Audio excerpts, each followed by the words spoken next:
Hello friends, welcome to my YouTube channel anaesthesia talks for all. दोस्तों, आज हम kidney stones के बारे में बात करेंगे। किडनी स्टोन्स यानी गुर्दे में जो पथरी होती है। हम में से बहुत सारे ऐसे लोग होंगे जो गुर्दे में पथरी से पीड़ित हैं और वो काफ़ी टाइम से, काफ़ी लंबे समय से परेशान रहते हैं। उनको पेन होती है, उनको बार बार अल्ट्रासाउंड करवाना पड़ता है और एक्सरे भी करवाने पड़ते हैं। उसमें पथरी का साइज़ कई बार छोटा आ जाता है, कई बार बड़ा हो जाता है। तो कई बार समझ नहीं आती कि उसको किस तरीके से मैनेज किया जाए, किस तरीके से उसका इलाज करवाया जाए। हम कुछ टेम्परेली उसके लिए दवाई ले लेते हैं, दर्द रोकने वाली दवाई ले लेते हैं और उसके बाद काम चल जाता है। उसके कुछ महीनों बाद फिर से दर्द उठता है। तो आज हम इसी के बारे में जानेंगे कि ये किडनी स्टोन्स। दोस्तों, किडनी स्टोन्स के बारे में जानने से पहले हम ये जान लेते हैं कि एक एग्जैक्टली किडनी की जो लोकेशन होती है वो कहाँ होती है, किस तरीके से ये बॉडी में रिलेटेड है। तो जैसा कि आप पिक्चर में देख पा रहे हैं, किडनी जो है वो सेंटर में होती है। दो किडनियाँ होती हैं हमारे में, पेयर ऑफ किडनीज होता है। और ये बेसिकली जो हमारी बैक होती है उस तरफ होती हैं, आगे वाले हिस्से के तरफ नहीं होती, बैक वाली साइड होती हैं। पिक्चर में आपको सामने दिख रही होंगी, वो इसलिए पिक्चर डिपिक्शन के लिए आपको सामने दिखा रहे हैं, लेकिन एक्चुअल में ये बैक में होती हैं और नीचे फिर ये पेशाब की थैली से कनेक्टेड होती हैं। और इनको जो किडनी को और पेशाब की थैली को जो कनेक्ट करती है ट्यूब, उसको हम यूरेटर बोलते हैं। उसके बाद फिर पेशाब जो है वो बाहर निकल जाता है। तो बेसिकली ये इसकी लोकेशन है। और इस किडनी के जो स्ट्रक्चर है वो बीन शेप्ड स्ट्रक्चर होता है इसका। और इसमें कहीं पे भी, किडनी में कहीं पे भी पथरी हो सकती है, किसी भी जगह पे पथरी हो सकती है। अब हम जान लेते हैं इसका डायग्नोसिस कैसे बनता है। सबसे पहले तो जो सिम्टम्स होते हैं वो पेशेंट को ये most of the time pain होता है, बैक साइड पे पेन होता है या आगे वाली साइड पे भी कई बार पेन हो जाता है। और उसको नोज़िया या वॉमिटिंग्स जैसा कई बार लगते हैं और काफ़ी ज़्यादा पेन, उसको मेनली पेन की ही प्रेजेंटेशन होती है उसको। जब इन कंप्लेंट्स के साथ पेशेंट जो है वो सर्जन के पास जाता है तो वो पहले उसको सिम्टोमेटिक रिलीफ देते हैं, पेन किलर वगैरह लगाते हैं। अगर टेबलेट से काम चलता है तो टेबलेट दे देते हैं, या अगर बहुत ज़्यादा पेन हो रहा है तो कई बार इंजेक्शन भी लगाना पड़ता है। उसके बाद उसको इन्वेस्टिगेट करने के लिए, अपना डायग्नोसिस पूरा करने के लिए उसकी कुछ एक इन्वेस्टिगेशंस करवाई जाती हैं। जैसे जो सबसे बेसिक इन्वेस्टिगेशन है वो एक्सरे होता है, X ray KUB, kidney ureter and bladder. जैसा कि आप पिक्चर में देख पा रहे हैं, इस एक्सरे में जो स्टोन की लोकेशन हमें पता लग जाती है। जो बिल्कुल वाइट कलर का जो मार्क दिखा रखा है, रेड कलर के एरो से वाइट कलर का जो स्टोन दिख रहा है, वो स्टोन है। नेक्स्ट इन्वेस्टिगेशन होती है अल्ट्रासाउंड की। कई बार एक्सरे में स्टोन अगर बाई चांस रेडियो ओपेक नहीं होता तो कई बार रेडियोलुसेंट होते हैं, वो नहीं दिखाई देते। तो फिर अल्ट्रासाउंड में कई बार वो स्टोन आ जाते हैं। और अल्ट्रासाउंड भी KUB होता है, उसमें भी ये स्टोन का पता लग जाता है और साइज़ पता लग जाता है। नेक्स्ट इन्वेस्टिगेशन होती है IVP, इंट्रावीनस पाइलोग्राफी। ये जो इन्वेस्टिगेशन है ये बेसिकली हम श्योर हो चुके हैं कि स्टोन है, लेकिन अब हमने उसको ट्रीट करना है, उसको किस तरीके से ट्रीट करना है, बेसिकली उसका हमें एग्जैक्ट साइज़ कितना है, उसकी एग्जैक्ट लोकेशन क्या है, उसके लिए होता है ये। जैसा कि नाम से पता लगता है, इंट्रावीनस पाइलोग्राफी, मतलब ये एक इंजेक्शन दिया जाएगा वेन में, एक डाई का इंजेक्शन दिया जाता है।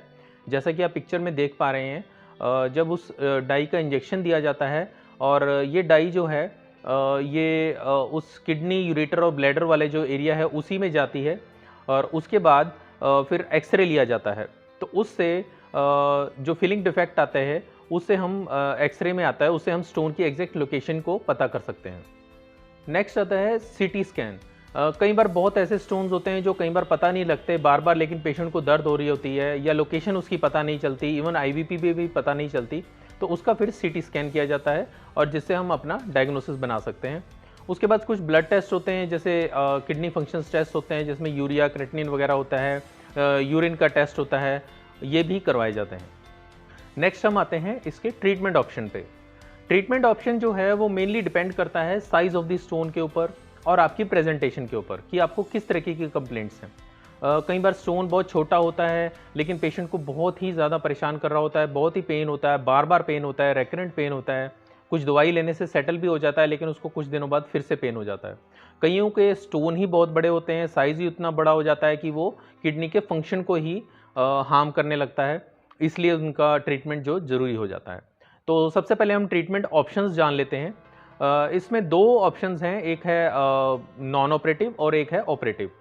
नॉन ऑपरेटिव में जैसा कि नाम से ही पता चल रहा है कि इसमें कोई ऑपरेशन नहीं होगा, तो इसमें कुछ पहला ऑप्शन है कंजर्वेटिव रख लेते हैं, या है ESWL extra corporeal shock wave lithotripsy, ये तो है नॉन ऑपरेटिव। और जो ऑपरेटिव होता है उसमें एंडोस्कोपिक प्रोसीजर्स होते हैं या फिर ओपन सर्जरी यानी चीरे वाला जो ऑपरेशन होता है। तो सबसे पहले हम आते हैं नॉन ऑपरेटिव में कंजर्वेटिव मेथड के ऊपर। ये मेनली जो जिनके अल्ट्रासाउंड या एक्सरे में स्टोन का जो साइज़ होता है वो लेस देन 5 mm का जो अगर लिखा है उसमें ये कंजर्वेटिव मेथड अप्लाई किया जाता है। उसमें पेशेंट को हाइड्रेट किया जाता है, पूरा उसको खूब पानी पीने की सलाह दी जाती है, और कई बार उसको अगर बार बार पेन हो रहा है तो उसको IV ड्रिप भी लगा दी जाती है, जिससे जो उसकी जो हाइड्रेशन है वो काफ़ी एडिक्वेट हो जाती है। उसके बाद उसको और पेन कंट्रोल के लिए उसको जो मेडिसिन्स कुछ दी जाती हैं, कई बार ओरल टैबलेट्स भी दी जाती हैं या IV इंजेक्शन भी दे दिया जाता है। तो most of the time hydration करने से और खूब वाटर जो है वो पीने से उसका ये स्टोन जो है या तो वो साइज़ उसका बहुत छोटा हो जाता है या वो नीचे यूरिन में पास ऑन हो जाता है। नेक्स्ट आते हैं ESWL extra corporeal shock wave lithotripsy. जैसा कि नाम से पता चलता है इसमें कुछ शॉक वेव्स दी जाती हैं। बेसिकली इसका जो प्रिंसिपल है, जैसे कि आप पिक्चर में भी देख पा रहे हैं, इसकी एक काफ़ी बड़ी मशीन होती है। ये जो बड़े सेटअप्स होते हैं उसमें यूजुअली होती है, और ये यूजुअली जो लेस देन 2 सेंटीमीटर के स्टोन्स होते हैं उनके लिए ये रिकमेंड की जाती है। ये नॉन इन्वेजिव मेथड है। नॉन इन्वेजिव का मतलब इसमें कोई चीरा नहीं दिया जाएगा, कोई इसमें कोई पेशेंट को दर्द नहीं होती यूजुअली। ये अंडर या तो IV सेडेशन पेशेंट को सुला दिया जाता है या पूरा जनरल एनेस्थीसिया के अंडर किया जाता है इसको। तो इसमें जैसे कि आप पिक्चर में भी देख पा रहे होंगे, मशीन द्वारा जो ESWL की मशीन होती है उसके द्वारा पहले फोकस किया जाता है कि एग्जैक्टली स्टोन कहाँ पे है। उसके बाद उसके ऊपर शॉक वेव्स जो हैं वो ट्रांसमिट की जाती हैं, जिससे उस स्टोन का जो साइज़ है वो काफ़ी छोटे छोटे पीसेस में टूट जाते हैं, फ्रेगमेंट्स हो जाते हैं उसके। जब वो छोटे छोटे फ्रेगमेंट्स हो जाते हैं फिर वो खुद ब खुद यूरिन में पास ऑन हो जाते हैं। इसमें ड्रॉबैक कई बार ये होता है कि जो एक तो इसमें बड़े स्टोन्स का नहीं ट्रीटमेंट पॉसिबल नहीं है, या जो बड़े स्टोन का करते हैं तो उसमें मल्टीपल सेटिंग्स लगती हैं, और कई बार जो इसकी कॉम्प्लिकेशंस है, कई बार ब्लीडिंग भी हो जाती है, क्योंकि बड़े स्टोन को अगर जैसे शॉक वेव से तोड़ते हैं तो अंदर वो ब्लीडिंग कर देते हैं, और लेटर ऑन कई बार इसमें पेन होती है। और तीसरी जो ड्रॉबैक है वो इसका कि इसमें पूरी क्लियरेंस कई। नेक्स्ट हम बात करते हैं ऑपरेटिव प्रोसीजर्स के बारे में। जो इसमें most commonly procedure kidney stones के लिए किया जाता है वो है PCNL यानी परक्यूटेनियस नेफ्रोलिथोट्रिप्सी है। इसमें किडनी में एक दूरबीन इंसर्ट की जाती है। बेसिकली ये मेथड मैं थोड़ा आपको डिटेल में एक्सप्लेन करना चाहूँगा, क्योंकि ये मेथड बहुत कॉमनली किया जाता है। ऑलमोस्ट अब ओपन सर्जरीज उतनी नहीं होती, और ये अराउंड 2 सेंटीमीटर के स्टोन के लिए भी, या उससे इवन कई बार बड़ा स्टोन भी हो, मल्टीपल स्टोन्स हो किडनी में, उसके लिए भी ये PCNL रिकमेंडेड है, और काफ़ी अच्छे रिजल्ट्स हैं इसके, और कॉमनली किया जाता है।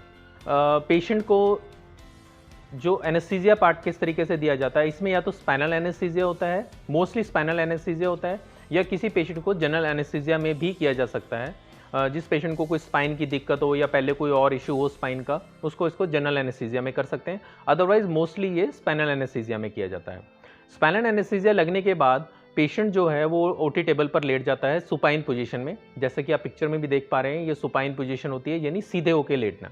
ये स्पाइनल के बाद जब पेशेंट को लेटा दिया जाता है, इसके बाद जब स्पाइनल का पूरी तरीके से स्पाइनल एनेस्थीसिया का असर आ जाता है, इसके बाद पेशेंट को प्रोन करके लेटना होता है। वो क्योंकि खुद उसकी जो बॉडी है वो एनेस्थेटाइज हो चुकी होती है, वो खुद उल्टा नहीं हो सकता, क्योंकि प्रोन का मतलब है उल्टे होकर लेटना। तो जो OT में लोग होते हैं ऑपरेशन थिएटर में, वो उसको हेल्प करते हैं, वो उसको उल्टा कर देते हैं। जैसे पिक्चर में आप देख रहे हैं, उल्टा होकर लेटना यानी प्रोन पोजीशन। जो PCNL सर्जरी है वो प्रोन पोजीशन में ही की जाती है, क्योंकि जो किडनी को पंक्चर करना है या किडनी में जो दूरबीन डालनी है वो बैक साइड से डाली जाएगी। जैसा कि मैंने आपको शुरू में बताया था, किडनी जो एक्चुअल में प्रेजेंट है वो बैक साइड में है। दोनों अपनी जो हमारी बैक होती है उस तरफ होती है किडनी, आगे की तरफ नहीं होती है। इसलिए इसके जो पंक्चर किया जाता है दूरबीन डालने के लिए, वो बैक साइड पे किया जाता है, और इसी वजह से इसको प्रोन पोजीशन में किया जाता है। हालांकि अब जो लेटेस्ट टेक्निक आ गई है उसमें कहीं किसी किसी प्रोसीजर को सुपाइन पोजीशन में भी किया जाता है, बट जो मोस्टली किया जाता है वो है प्रोन पोजीशन में। तो कई बार पेशेंट क्या होता है, जैसे हम जो ऑपरेशन करवाते हैं, जब सुपाइन पेशेंट लेटा होता है यानी सीधे तरीके से लेटा होता है, उसको जब हम उल्टा करते हैं तो कई बार पेशेंट घबरा जाता है। हालांकि उसको एक्सप्लेन भी किया जाता है कि आपको प्रोन किया जाएगा या उल्टी पोजीशन में लेटाया जाएगा, लेकिन पेशेंट कई बार घबरा जाता है। तो आपको इसमें घबराना बिल्कुल नहीं है, कोई आपको परेशानी नहीं होगी, और आपकी जो ब्लड प्रेशर है, पल्स है, सारा कुछ जो ऑक्सीजन है वो सारी आपकी नोट की जाएगी, मॉनिटर द्वारा नोट की जाती है।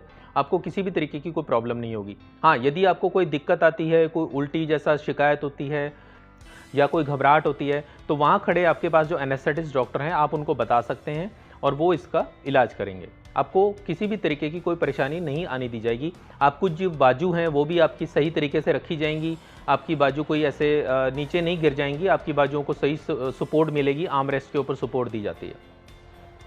इसके बाद जैसा भी आप पिक्चर में देख पा रहे हैं, किडनी में जो यूरोलॉजिस्ट होते हैं वो एक दूरबीन डालते हैं, और उसके बाद जो स्टोन होता है वो एग्जैक्ट लोकेशन पे लाइव एक्सरे होता है। इसमें लाइव एक्सरे मशीन द्वारा पहले स्टोन की लोकेशन को देखा जाता है कहाँ पे है, उसके बाद फिर वहाँ पे एक छोटा सा इंसिजन देके, अराउंड 1 सेंटीमीटर का इंसिजन देके वहाँ पे दूरबीन डाली जाती है, और उससे दूरबीन के द्वारा मॉनिटर के ऊपर देख के उस स्टोन को, यदि वो छोटे साइज़ का है तो वो एज इट इज़ पिक कर लिया जाता है, यदि उसका साइज़ बड़ा है तो उसको जो स्टोन तोड़ने वाला जो हमारे पास इंस्ट्रूमेंट होता है उससे उसको पहले अंदर ही किडनी के अंदर ही उसको ब्रेक किया जाता है, फिर उसके पीसेस को फोर्सेप द्वारा बाहर निकाल लिया जाता है। और इसमें कंप्लीट क्लियरेंस होती है, क्योंकि वो हम सारा उसमें देख रहे होते हैं, लाइव भी दिख रहा होता है, किडनी के अंदर की जो जगह होती है वो दिख रही होती है, और आप लाइव एक्सरे में भी देख पा रहे होते हैं कि अंदर कोई स्टोन है तो नहीं, या अगर कोई रह गया है तो वो कहाँ पे किस लोकेशन पे है।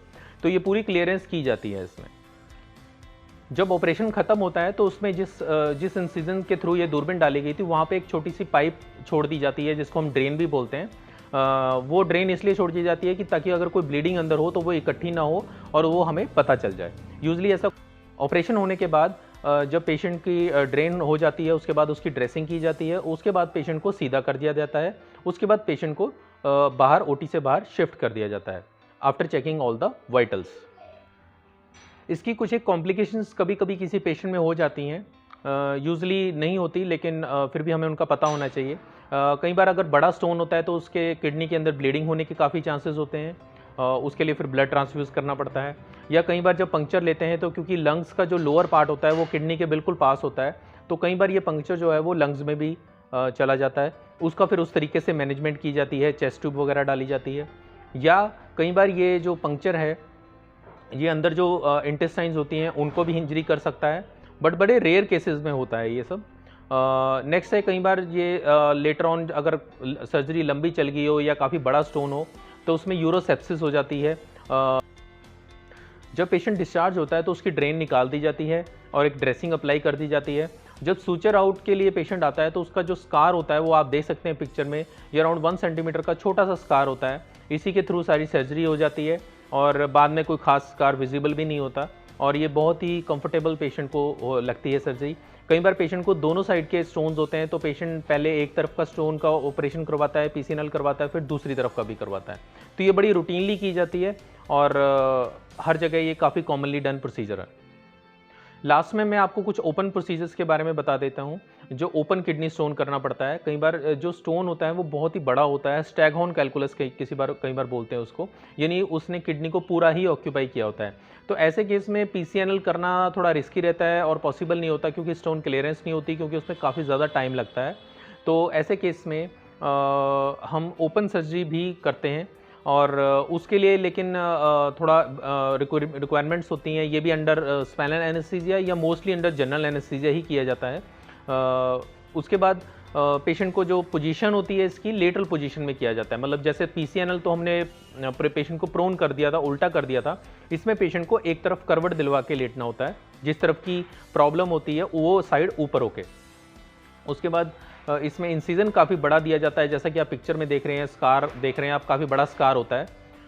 इसमें ये मेनली जो बड़े स्टोन होते हैं उसी के लिए किया जाता है। यूजली आजकल most of the time PCNL से ही काम चल जाता है, वेरी रेयरली ओपन प्रोसीजर भी करना पड़ता है। तो दोस्तों उम्मीद है आपको ये मेरा वीडियो पसंद आया होगा। यदि आपके कोई डाउट्स हैं या क्वेरीज़ हैं तो कृपया कमेंट सेक्शन में लिखना ना भूलें और मेरे चैनल को सब्सक्राइब करना ना भूलें। आपका बहुत बहुत धन्यवाद।